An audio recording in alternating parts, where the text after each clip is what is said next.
श्री नरसिंह पुराण। ओम नमो भगवते श्री नृसिंहाय नमः। पहला अध्याय। प्रयाग में ऋषियों का समागम, सूत जी के प्रति भरद्वाज जी का प्रश्न, सूत जी द्वारा कथारंभ और सृष्टि क्रम का वर्णन। श्री लक्ष्मी नृसिंहाय नमः। श्री वेदव्यासाय नमः।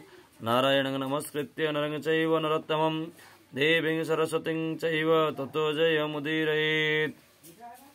अंतर्यामी भगवान श्री कृष्ण, उनके सखा नरश्रेष्ठ अर्जुन तथा इनकी लीला प्रकट करने वाली सरस्वती देवी को नमस्कार करने के पश्चात इतिहास पुराण का पाठ करें। तप्त हाटक के संत ज्वलत्पावक लोचन वज्राधिक नखस्पर्श दिव्य सिंह नमस्तुते। पान्तु नरसिंहास्य नखलाङ्गुलकोटयो हिरण्यकशिपुरवक्ष्य क्षत्र श्रीकर्दमारुणः।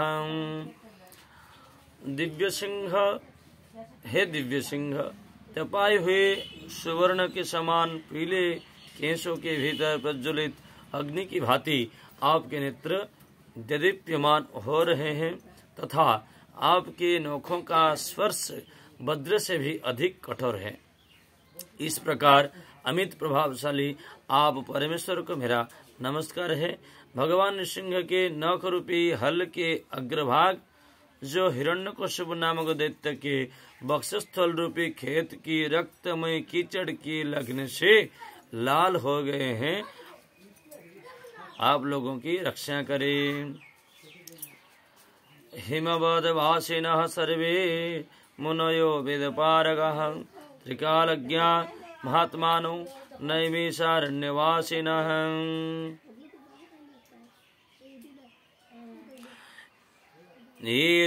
बुधारण्य निरता पुष्करारण्यवासिनः महेन्द्राद्रिरता ये च विन्ध्य निवासिनः।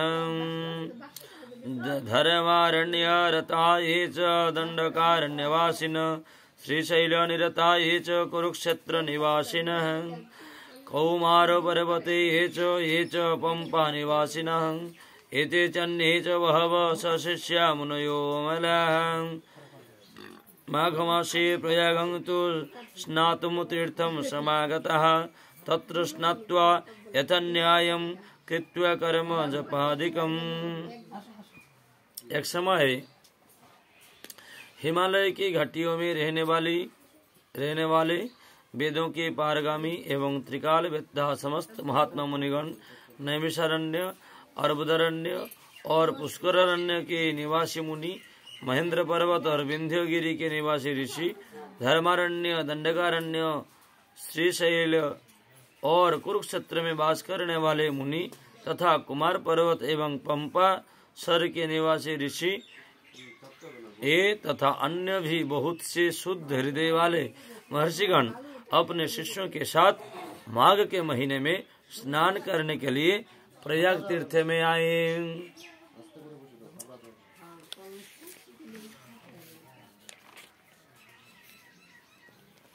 नत्वा तु माधवं देवं कृत्वा च पितृतर्पणं दृष्ट्वा तत्र भरद्वाजं पुण्यतीर्थ निवासिनं तं पूजयित्वा विधिवत् तेनैव च सुपूजितः।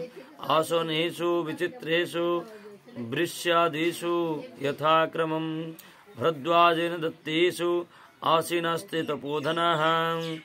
कृष्णाश्रिताः कथाः सर्वे परस्परमथाब्रुवन् कथन्तेषु ततस्तेषां मुनीनां भवितात्मनाम्। आजगाम महातेजस्तत्र सूत महामतिः व्यासशिष्य पुराणज्ञो लोमहर्षण संज्ञकः। तान् प्रणम्य यथा न्यायं स च तैश्चाभिपूजितः। उपविष्टो यथा योग्यं भरद्वाज मतेन स व्यासशिष्यं सुखासीनं ततस्तं लोमहर्षणं सप्रपच्छ भरद्वाजो मुनीनामग्रतस्तदा।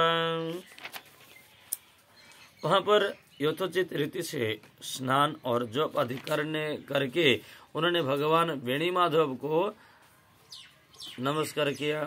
फिर पितरों का तर्पण करके उस पावन तीर्थ के निवासी भरद्वाज मुनि को दर्शन किया। वहाँ उन ऋषियों ने भरद्वाज जी का भली भांति पूजन किया और स्वयं भी भरद्वाज जी के द्वारा पूजित हुए। तत्पश्चात वे सभी तपोधन भरद्वाज मुनि के दिए हुए वृषि मतलब व्रतपरायण पुरुष के लिए कुष्ठ का बना हुआ एक विशेष प्रकार का आसन, दिए हुए आसन आदि विचित्र आसनों पर विराजमान हुए और परस्पर भगवान श्री कृष्ण से संबंध रखने वाली कथाएं कहने लगे। उन शुद्ध अंतकरण वाले मुनियों की कथा हो ही रही थी कि व्यास जी के शिष्य लोमहर्षण नामक सूत जी वहां आ पहुँचे। वे अत्यंत तेजस्वी, परम बुद्धिमान और पुराणों के विद्वान थे। सूत जी ने वहां बैठे हुए सभी ऋषियों को यथोचित विधि से प्रणाम किया और स्वयं भी उनके द्वारा सम्मानित हुए। फिर भरद्वाज जी की अनुमति से वे यथा योग्य आसन पर बैठे। इस प्रकार जब वे सुखपूर्वक विराजमान हुए तब उस समय उन व्यास शिष्यों लोमहर्षण जी से भरद्वाज जी ने सभी मुनियों के समक्ष यह प्रश्न किया। भरद्वाज उवाच शनकस्य महासत्रे बाराह्याख्यातु संहिता ततः श्रुता पुरा सूतो एतैरस्माभिरेव च।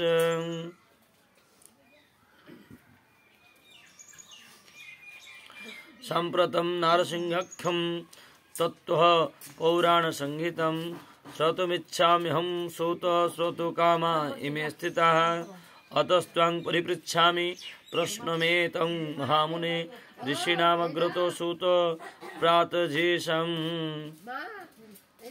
महात्मनं कुतो एतत् समुत्पन्नं केन वा परिपाल्यते कस्मिन् वा लयमोभ्यते जगदेतच्चराचरं किं प्रमाणं सवे भूमेर्नृसिंहं केन तुष्यते कर्मणा तु महाभाग तन्मे ब्रूहि महामते कथं च सृष्टिरादि स्याद् अवसानं कथं भवेत् कथं युगस्य गणना किं वा स्यात्तु चतुर्युगं को वा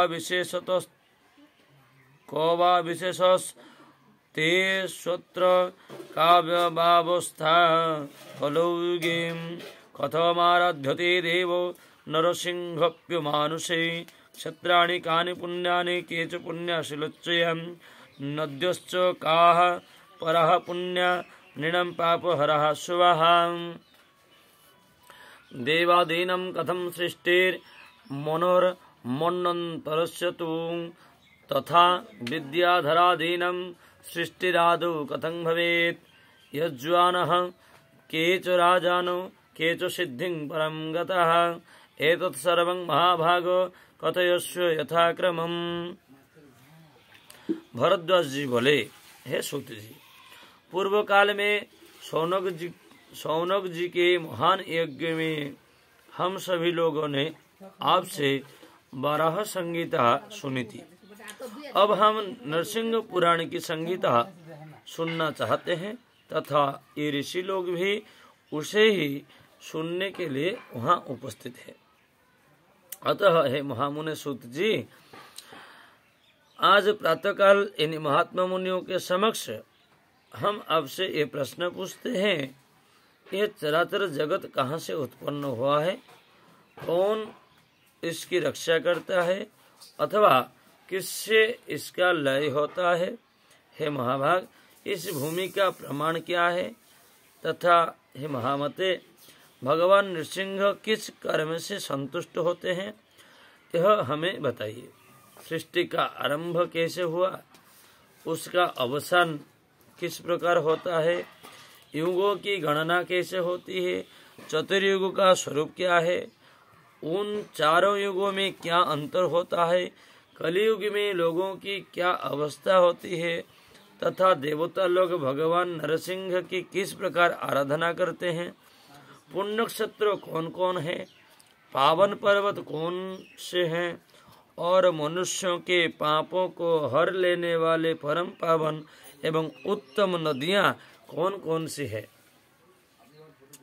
देवताओं की सृष्टि कैसे हुई, मनु, मनंतर एवं विद्याधर आदि की सृष्टि किस प्रकार होती है, कौन कौन राजा यज्ञ करने वाले हुए हैं और किस किस ने परम उत्तम सिद्धि प्राप्त की है। हे महाभाग, ये सारी बातें अब क्रमशः बताइए। श्रुतोवाच व्यास प्रसादात् जानामि पुराणानि तपोधनं तं प्रणम्य प्रवक्ष्यामि पुराणं नारसिंहकम्। पराशर्यं परमपुरुषं विश्वदेवैकयोनिं विद्यावन्तं विपुलमतिदं वेदविदङ्गवेद्यं सत्सत्सन्तं समितविषयं शुद्धतेजो विशालं वेदव्यासं विगतसमलं सर्वदाहं नमामि। नमो भगवते तस्मै व्यासायामि तु तेजसे यस्य प्रसादात् वक्ष्यामि वासुदेव कथामिमं। सुनेतो महान् प्रश्नो स्तोयायः परिकीर्तितः विष्णुप्रसादेन विना वक्तुं केनापि शक्यते। तथापि नरसिंहस्य प्रसादादेव तेऽधुना प्रवक्ष्यामि महापुण्यं भारद्वाज शृणुष्व मे। शृण्वन्तु मुनयो सर्वे सशिष्यास्तत्र ये स्थिताः। पुराणं नरसिंहस्य प्रवक्ष्यामि यथा तथा। नारायणादिदं सर्वं समुत्पन्नं चराचरं तेनैव पाल्यते सर्वं नरसिंहादिमूर्तिभिः। तथैव लीयते चान्ते हरौ ज्योतिस्वरूपिणी यथैव देवो सृजति तथा वक्ष्यामि तच्छृणु। सूत जी बोले, हे तपोधनो, मैं जिन गुरुदेव व्यास जी के प्रसाद से पुराणों का ज्ञान प्राप्त कर सका हूँ, उनकी भक्ति पूर्वक वंदना करके आप लोगों से नरसिंह पुराण की कथा कहना प्रारंभ करता हूँ, जो समस्त देवताओं के एकमात्र कारण और वेदों तथा उनके 6 अंग द्वारा जानने योग्य परम पुरुष विष्णु के स्वरूप हैं, जो विद्यावान, विमल, बुद्धिदाता, नित्य शांत, विषय कामना शून्य और पाप रहित हैं। उन विशुद्ध तेजमय महात्मा पराशर नंदन वेद व्यास जी को मैं सदा प्रणाम करता हूँ। उन अमित तेजस्वी भगवान व्यास जी को नमस्कार है, जिनकी कृपा से मैं भगवान वासुदेव की इस कथा को कह सकूंगा। हे मुनिगण, आप लोगों ने भली भांति विचार करके मुझसे जो महान प्रश्न पूछे हैं, उनका उत्तर भगवान विष्णु की कृपा हुए बिना कौन बतला सकता है। तथापि हे भरद्वाज जी, भगवान नरसिंह की कृपा से कृपा के बल से ही आपके प्रश्नों के उत्तर में अत्यंत पवित्र नरसिंह पुराण की कथा आरंभ करता हूँ। आप ध्यान से सुने। अपने शिष्यों के साथ जो जो मुनि यहाँ उपस्थित है, वे सब लोग भी सावधान होकर सुने। मैं सभी को यथावत रूप से नरसिंह पुराण की कथा सुनाता हूँ। नारायणादिदं सर्वं समुत्पन्नं चराचरं तेनैव पाल्यते सर्वं नरसिंहादिमूर्तिभिः। तथैव लीयते चन्ते हरौ ज्योतिस्वरूपिणी यथैव देव सृजति तथा वक्ष्यामि तच्छृणु। पुराणानं हि सर्वेषां भयं साधारणः स्मृतः श्लोकयस्तं मुने श्रुत्वा निशसं त्वं ततः शृणु। सर्गश्च प्रतिसर्गश्च वंशमन्नन्तराणि च वंशानुचरितं चैव पुराणं पञ्चलक्षणम्। आदिसर्गानुसर्गश्च वंशमन्नन्तराणि च वंशानुचरितं चैव वक्ष्याम्यनुसमासतः। ये समस्त चराचर जगत भगवान नारायण से ही उत्पन्न हुआ और वे ही नरसिंहादि रूपों से सबका पालन करते हैं।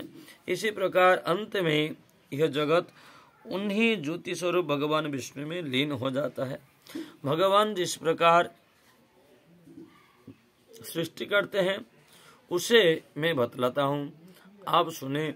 सृष्टि की कथा पुराणों में ही विस्तार के साथ वर्णित है, अतः पुराणों का लक्षण बताने के लिए यह एक श्लोक साधारणतया सभी पुराण में कहा गया है।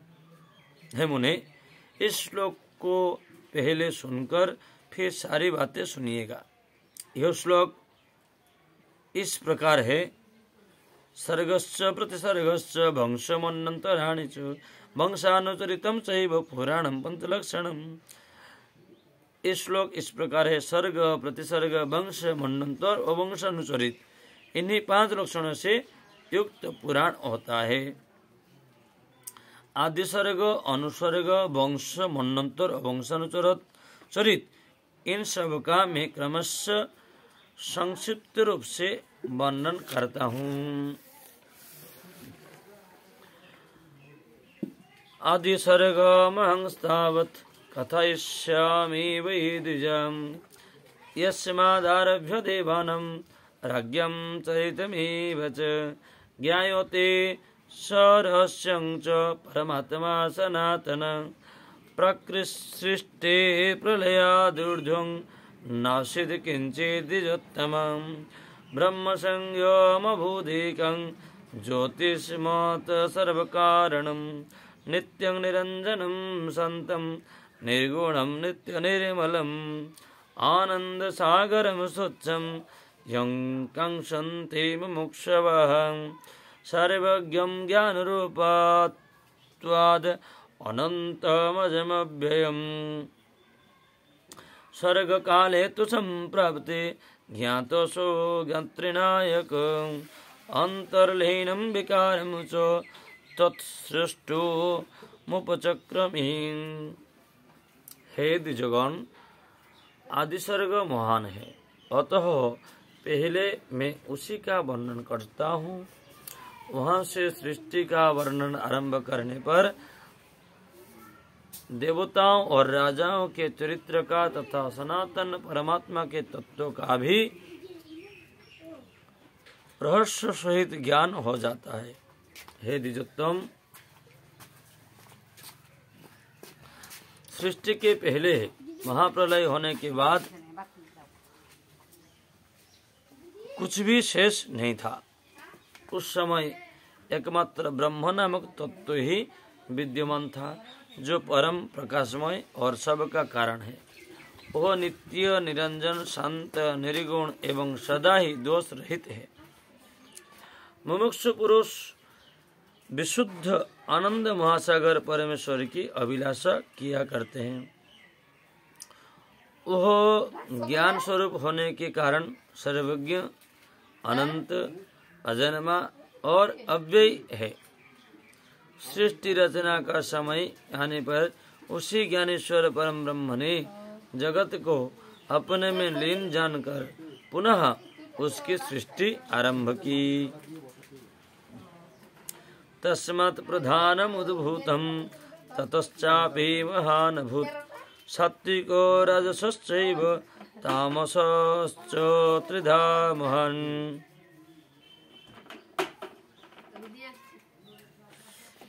वैकारिकस्तेजसश्च भूतादिश्चैव तामस त्रिविधो यो महङ्कारो महत्तत्त्वोऽजायत यथा प्रधानं हि महान् महता स तथा वृतः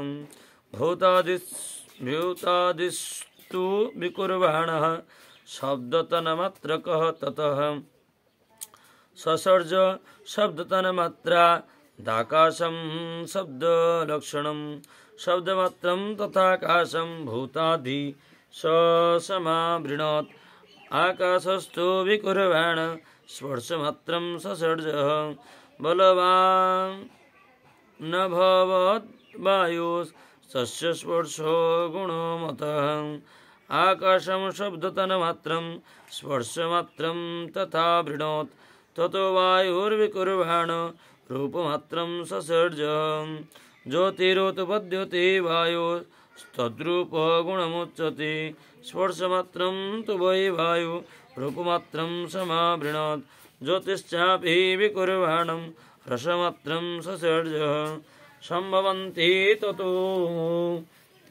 वंशे रसधाराणि तानि तु रसमात्राणि चम्बसि रूपमात्रं समावृणोत् विकुर्वाणानि चम्बांसि गन्धमात्रं ससर्जिरीम्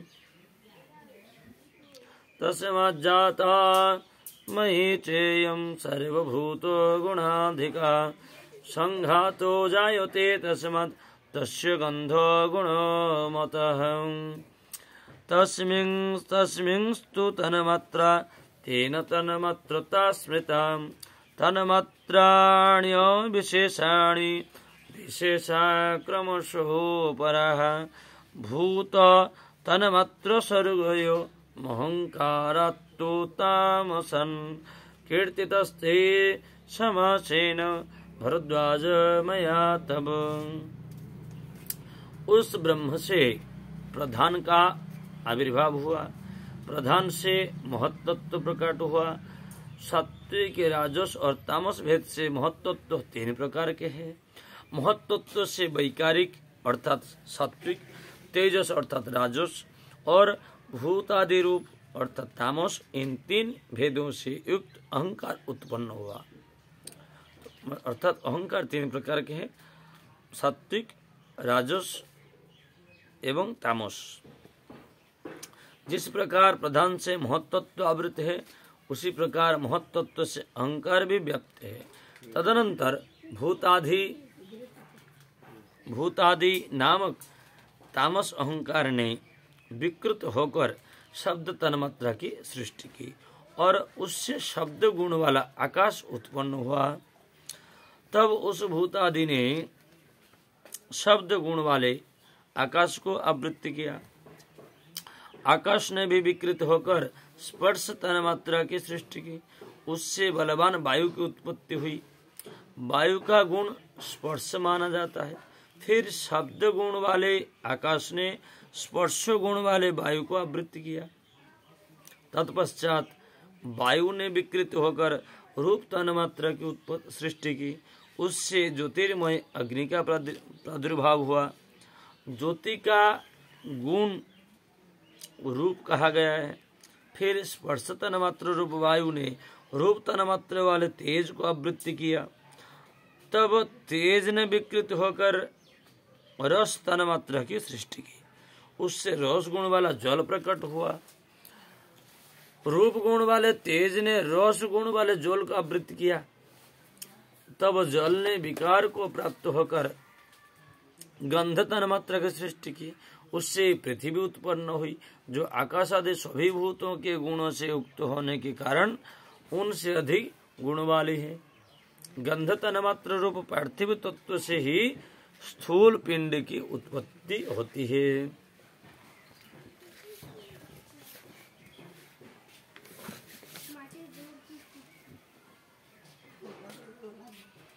पृथ्वी का गुण गंध है।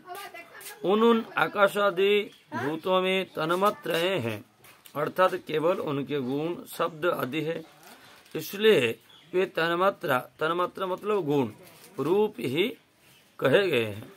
तन्मात्राएं अविशेष कही गई है, क्योंकि उनमें अमुक तन्मात्रा आकाश की है और अमुक वायु की, इसका ज्ञान कराने वाला कोई विशेष भेद नहीं होता।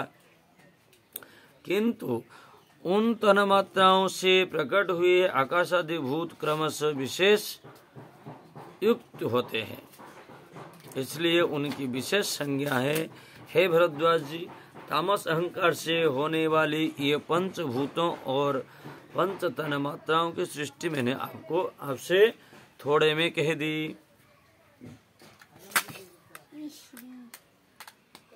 तेजसानिन्द्रियाण्याहुर्धीवा वैकारिकादश एकादशं मनस्तत्र कीर्तितं तव चिन्तकैः। बुद्धीन्द्रियाणि पञ्चत्र पञ्चकर्मेन्द्रियाणि च तानि वक्ष्यामि तेषां च कर्माणि कुलपावन। श्रवणे च दृशो जिह्वा नासिका त्वक् च पञ्चमी शब्दादिज्ञानसिद्ध्यर्थं बुद्धियुक्तानि पञ्चवै। पायूपस्थे हस्तपादौ भरद्वाज पञ्चमी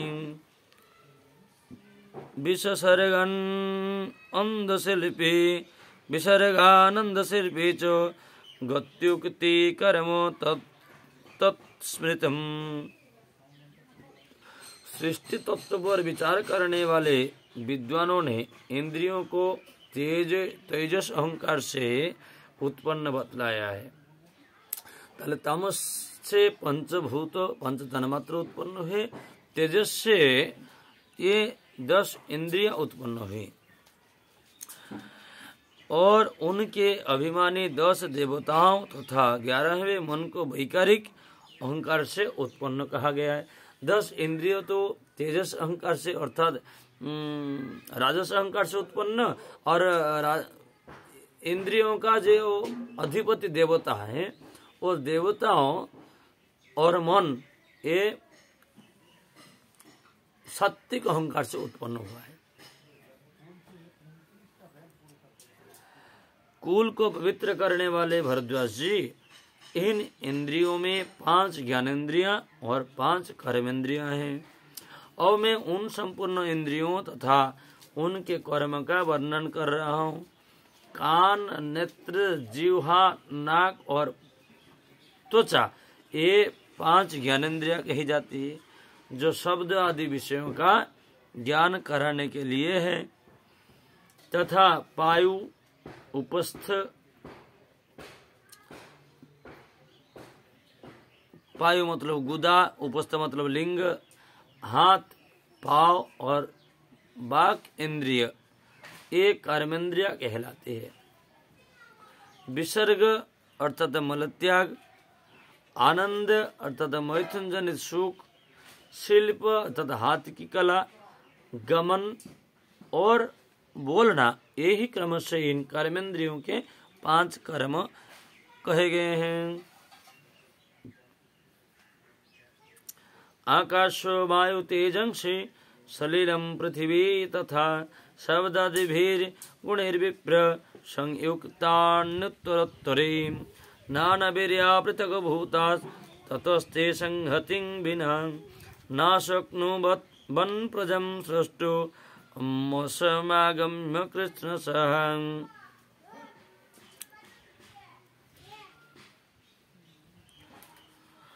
समेत्यन्योन्य संयोगं परस्परो समाश्रयात् एकसंघात लक्ष्याश्च सम्प्रप्यैकमशेषत पुरुषाधिष्ठितत्वाच्च प्रधानानुग्रहेण च महदद्या विशेषन्तास् त्वण्डमुत्पादयन्ति ते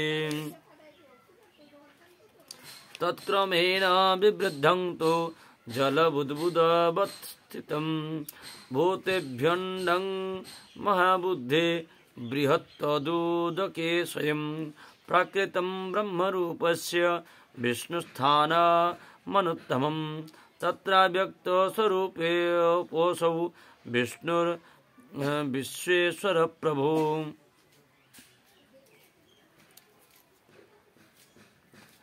ब्रह्मस्वरूपमस्थाय स्वयमेव व्यवस्थिता मेरुरुल्बमभूतस्य जरायुश्च महीधरा गर्भोदकं समुद्रश्च तस्या भुवन महात्मनः। हे विप्र, आकाश, वायु, तेज, जल और पृथ्वी ये 5 भूत क्रमशः शब्द, स्पर्श, रूप, रस और गंध इन गुणों से उत्तरोत्तर युक्त है।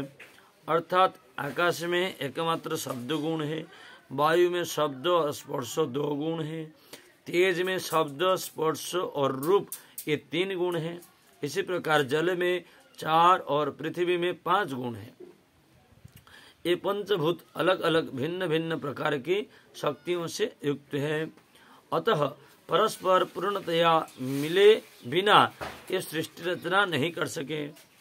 तब एक ही संघात की को उत्पन्न करना जिनका लक्ष्य है, उन महत्त्व से लेकर पंचभूत पर्यंत सभी विकारों ने पुरुष से अधिष्ठित होने के कारण परस्पर मिलकर एक दूसरे का आश्रय ले सर्वथा एक रूपता को प्राप्त हो। प्रधान तत्व के अनुग्रह से एक अंड की उत्पत्ति की। वो बड़ा अंड क्रमश से बड़ा होकर जल के ऊपर बुद बुद के समान स्थित हुआ। हे महाबुद्धे, समस्त भूतों से प्रकट हो जल पर स्थित हुआ। वो महान प्राकृत अंड ब्रह्मा रूप भगवान विष्णु का अत्यंत उत्तम आधार हुआ, जिसको हिरण्यगर्भ भी कहा जाता है। उसमें वे अव्यक्त स्वरूप जगदीश्वर भगवान विष्णु स्वयं ही हिरण्यगर्भ रूप से विराजमान हुए। उस समय सुमेरु पर्वत उन महात्मा भगवान हिरण्यगर्भ का उल्ब अर्थात गर्भ को ढकने वाली झिल्ली था। अन्य पर्वत जरायुज अर्थात गर्भाशय थे और समुद्र ही गर्भाशय के जल थे। इसका मतलब पृथ्वी में जो कुछ दिखाई दे रहा है वो सब भगवान के गर्भ में ही थे। औद्रदीप समुद्रस्य सज्जोतिर्लोक संग्रह तस्मिन्नंडे भवत् सर्वं स्वदेवासुर मानुषम् रजगुणयुतो देव स्वयमेव हरिपरः ब्रह्मरूपं समस्ताय जगत्सृष्टो प्रवर्तते शिष्टं च पत्यनुयुगं यावत् कल्पो विकल्पन नरसिंहादिरूपेण रुद्ररूपेण संहरेत् ब्रह्मेण रूपेण सृजात्यनन्तो जगत् समस्तं परिपातुमिच्छन् रमादिरूपं सत्गृह्यपाते भूत्वा रुद्र प्रकरोति नाशम्। पर्वत, द्वीप, समुद्र और ग्रह ताराओं सहित समस्त लोक तथा देवता, असुर और मनुष्यादि प्राणी सभी उस अंड से ही प्रकट हुए हैं।